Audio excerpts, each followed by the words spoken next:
What's going on, sports card collectors? It's another day. I apologize I missed yesterday, but like I said, I was going to try to do 5-6 days in a row before our drawing, but we missed. That's fine. We're going to move on. I've actually been doing some studying and research, so this one will be a good one. I'm sure this will get people irritated. Maybe those that are sensitive might have to get some tissues.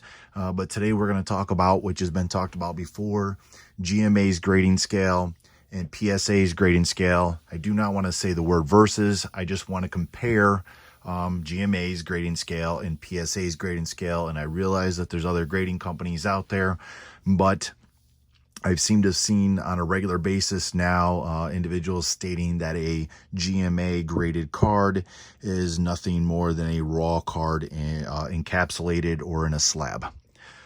So we're going to try to debunk that thought today. With doing that, I'm going to bring my tablet in so I can do a side-by-side comparison and then read off some of my research, some thoughts, some ideas, just to get people thinking. Now, just remember this, when I started back into sports cards, when I got into my first card grading, the company that I went with, that I chose to go with, was GMA. Number one was the price. And then when I found out that GMA is not getting the recognition that I feel they deserve, I've made it my goal to continue to talk about GMA, to continue to get them the recognition. Do I expect that they're going to be at the same level as a PSA? Not necessarily, but do I feel that they should be part of the conversation? Absolutely.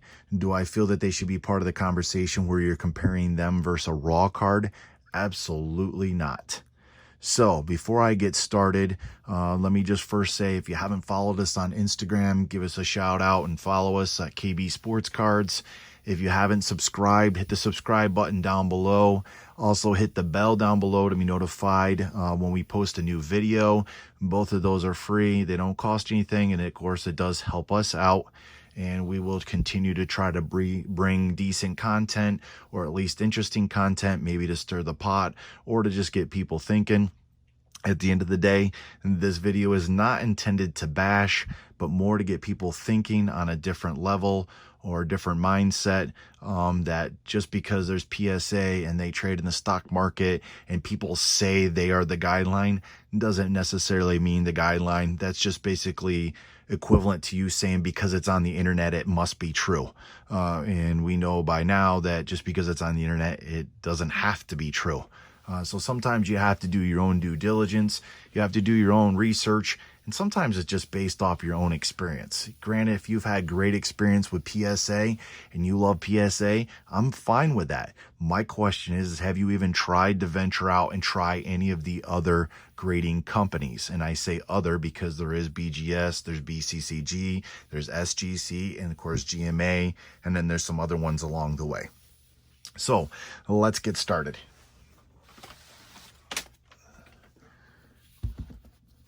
All right, let's zoom in a little bit here. So what we have here is I've done a side-by-side. So I have GMA's page brought up. I have PSA's grading scale. I'm going to start off with, you got over here to the right, you have PSA's grading scale for their Gem Mint 10. And it says, and if you can't read it, let me see if I can pull a little bit closer here. PSA Gem Mint 10 card is virtually perfect card. Attributes include 4 perfectly sharp corners, sharp focus, and full original gloss. A PSA Gem Mint 10 card must be free of staining of any kind, but any allowance may be made for a slight printing imperfection if it doesn't impair the overall appeal of the card. The image must be centered on the card with a tolerance within a tolerance not to exceed approximately 55 to 45 to 60 to 40% on the front and 75-25% on the reverse. Okay, so PSA being the standard and the guideline, let's go to GMA. The GMA Mint 10 card attributes include 60-40 or better centering. Well, PSA's 55 to 45 to 60-40% on the front. And it doesn't say anything on the back for GMA. It just says include 60-40 or better centering, sharp focus, sharp corners, free of stains, no breaks in surface gloss, a little visible wear, a slight printing imperfection, or surface scratch is allowable if it does not detract from the aesthetics of the card. The overall look of the card is calculated in the grade. So one could look into this and say, hey, a GMA says they're 60/40 or better. It doesn't say front or back. So you could say that's for the front or back. I honestly don't know that. I'm going to go off and say, yes, it's 60/40 for front or back. And PSA is 75/25 on the reverse. I'm sure somebody will argue, well, it doesn't say front and back, so it's probably just the front, and they have no guidelines for the reverse. I'm not here to argue that. I'm just saying that pretty much their comparison for their grading scale is right neck and neck with each other. So let's move on. I do have PSA 9. So let's read GMA first. A Mint 9 card attributes include 60/40 or better centering. So it's just like their 10. Sharp focus and sharp corners. Minor flaws may exist upon close examination. Minor flaws may be, but is not limited to, a slight nick to one corner, a small gloss break or surface scratch, a minor print line or minor refractor line, a minor focus or color imperfection, or a small print spot. Okay. And PSA says a PSA Mint 9 is a superb condition card that exhibits only one of the following minor flaws: a very slight wax stain on reverse, a minor printing imperfection, or slightly off white borders. Centering must be approximately 60/40 to 65/35 or better on the front, and 90/10 on the better on the reverse. Excuse me. So we're talking about minor printing flaws. GMA stayed right with their 60/40 centering again, where PSA has their 60/40 to 65/35, and then their back is 90/10. Again, GMA didn't say if it's front or back. It just says 60/40 or better. I would, again, with me reading into it personally, somebody else will read into it differently. I would say 60/40 is front and back, which I would say is a little bit stricter, is actually a lot stricter than PSA's. I'll do one more. Let's go. They don't have 8.5 listed on there, but they have their Mint 8, near Mint 8. So PSA near Mint 8 is a super high-end card that appears Mint 9 at first glance, but upon closer inspection, the card can exhibit the following: a very slight wax stain on reverse, slightest fraying at one or two corners, a minor printing imperfection, and or slightly off white borders. Centering must be approximately 65/35 to 70/30. There's a variance, or better on the front, and then again 90/10 or better on the reverse. Well, GMA near Mint 8 is a card with a 70/30 or better. PSA 65/35 or to a 70/30. GMA stayed with the 70/30 or better centering. Corners sharp to the naked eye, but may exhibit slight wear under closer examination. A few small flaws may exist upon close examination. Small flaw may be, but is not limited to, minor wear on the one corner, a gloss break or a surface scratch, a print line or refractor line, a focus or color imperfection, or a print spot. So GMA's got strict guidelines there. In my opinion, they're right there with PSA's. It's up to interpretation, I guess, whether or not GMA saying 60/40, 70/30 means front and back, or if it just means front and they don't care about the back. I know that with my experience, I would say they're pretty strict. Otherwise, if they didn't care about the back, there's quite a few cards I could probably get 10s on, because the back was off-centered anyways, and that's not the case. So, while I'm discussing this, and I've probably got some PSA fans irritated, or other card grading companies irritated, that was not my intention, but I just want to give some thoughts here while I'm discussing this. So, why are graded cards worth more than raw? You know, for somebody to make a statement that a GMA graded card is no more than a raw card, encapsulated or slabbed. Well, I would beg to differ that, because there's plenty of research you can find online and just picking and choosing, but let me just go down a rabbit hole, so to speak here. We all know that star cards are worth more than an average role player card. I would assume that we can all agree on that. Does that make sense with everybody? Your superstar player cards are going to be worth more than your role player. Okay. Rookie cards of a star player are going to be worth more than any of their other issued cards, correct? We look at now is, you can't afford the rookie card, but let's get their second year card or their third year card. Or if they've been playing in the league a long time, let's say like LeBron, it's okay to get their third, fourth, fifth, sixth, seventh year going down the line to where it's affordable. Again, that's the nice thing about the hobby is it's affordable, and there's different price ranges in everybody's level of spending. What is it that you're looking to spend, and go ahead and spend that amount of money. So let's continue on here. So people say, should I get my cards graded? I know there's some that are just diehard raw card fans, and I respect that completely. If it was me, I wish there wasn't any grading companies out of there. We could go back to the original days. But I also get it with the grading, because number one, it's protecting them a whole lot better than the penny sleeves and the top loader, I think, because it's enclosed. So why are graded cards worth more? So usually, here's the thing. A raw card, when somebody sells it, you're taking it based on that person's opinion, that they think it's near mint, it's mint, it's in very good. It's based on what they see on a card. But and here's the thing, and I use this term loosely. A graded card has been authenticated and assigned a condition by an expert. And I use the word expert very loosely because, like it's been brought up before, is there any college courses, any training courses that are going on that certifies you as an expert card grader? If there is, then I think these card grading companies should be posting the names of the graders and posting their certification that they are designated and certified expert card grader. So let me just leave that out there. So what we are saying, though, is the individuals that are grading these cards and authenticating them, and assigning their condition or their grade, are the experts. You can't deny that. We're sending cards to people and letting them give the grade of the card that we send in.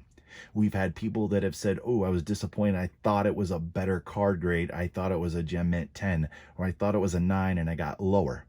Well, apparently that person that graded your card didn't see it the same way as you did. Now, my question would be, is if you took a company with 5 different graders, would you get the same grade from all 5, or would you have a variance? So a gem mint is going to be valued higher than one that looks like mint in a raw condition. Does that make sense? A gem mint 10 is going to be valued higher than one that looks mint in raw condition. We've been trained that way. We've customed that way. Okay. So,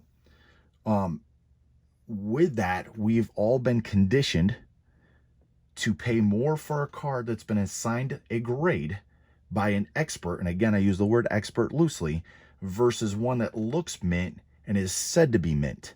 So we've already deemed that a raw card of a Kobe Bryant Topps rookie card that looks mint, but if I have one in a slab that's graded a 10 gem mint, is going to be worth more with the encapsulated gem mint 10 slab. We've determined that, okay? The sports card hobby has determined that. So, with that being said, do experts, and we lost our thing here, there we go. Do experts, and again, I use it loosely, and you might get tired of me saying that, but do the experts make mistakes? Of course they do, right? So, can raw cards said to be gem mint turn out to be actually gem mint? Yes. Okay. And can a card graded to be gem mint actually be in worse condition than not graded gem mint? So here's what happens. So what we do is the condition aside. So in terms of authentication, let's think about a scenario. So let's say you have a card, it's in poor condition, and based on the card scale, it's graded a 1. Okay, it gets a grade of a 1. And I know people are like, oh, because they're telling you now if you get a grade of like a 7, you might as well cut it out of the slab and sell it raw. But let's say it's an older card. Okay, let's go back to 1970 Topps basketball. Let's go to 1970s baseball. Let's go to some older cards, some vintage cards. Okay, so we know that some of these conditions aren't going to be mint anyways. You know, you look at some of these Dr. J rookie cards that are selling for ridiculous prices that are graded a 4. But that's because it's hard to find a really good condition Dr. J. There's some out there. But so, okay, so let's say this poor condition card gets graded a 1. Okay. Is that 1 going to be worth more than the raw version of that card, but it's in the same condition? I mean, is it not? I mean, we've basically authenticated the card. We've determined it's a 1. It's now been encapsulated and it's protected. It's not going to get any worse. So if I have a raw card that's a 1, and I have a graded card that is a 1, somebody argue with me how they would be the same price. No, I know that the graded card 1 is going to be worth more. Okay, so we put a lot of faith in this whole grading by the experts. So, not so that I don't want to be too long-winded. So let me just finish up with this. So, graded cards are worth more, just as you would expect, let's say, an authentic autograph to be worth more than when it's not. When I collected younger, you know, the big thing was autographs, this, but you needed, or autograph uniform, autograph, what did I have? I can't even think of it now. Anyways, anything autographed in the sports world back in the day required a certificate of authenticity. So you had an item that was for sale and it said comes with a COA. And that legitimized, I didn't even say it right, but legitimized, man, we can laugh at me on that one. I'll laugh at myself. Go ahead. But anyways, it made it legitimate that you had a memorabilia item that was autographed and it had a certificate of authenticity. The problem is there was fake certificate of authenticities that were given out there, which actually ruined the sports hobby. And to what degree, I didn't stay in it long enough to find out. So then you had to make sure that you got a COA from a reputable company. Okay. We have reputable grading card companies. Okay. So with that being said, is we are going to certify that any autograph that's been authenticated is going to be worth more than if I show you an autograph without authentication or certificate of authority. Okay. So we are doing the same thing when we grade sports cards. We are authenticating them and putting them in a slab with a grade across the board. Forget about PSA, SGC, BGS, GMA. We are authenticating sports cards by putting them in a slab or encapsulating them with a grade, which therefore should translate into that card is worth more than a card that has not been authenticated and has not been given a grade and has not been encapsulated. Plain and simple. Okay. So we're moving product from having to take someone's word for the condition based on their untrained eye, and we're going to give it a rating based on the expert. So it's based on their untrained eye necessarily. I mean, in a sense, if you're not going to be a certified card grader, then you have an untrained eye too, other than you've seen more cards, you've inspected them, and you've created your own grading scale, and you try to keep it in line with the company that you work for. So my last thought here on this is we pay to get this rating. Okay. The card is encapsulated, it's protected from damage that point forward. So reasonably it adds value and it adds worth. okay? Any type of money that you've paid to go ahead and get a card graded and encapsulated, and protect it from the damage with a grade, automatically adds value and worth to that card. So therefore, the beginning of my whole conversation here about 20 minutes ago was to debunk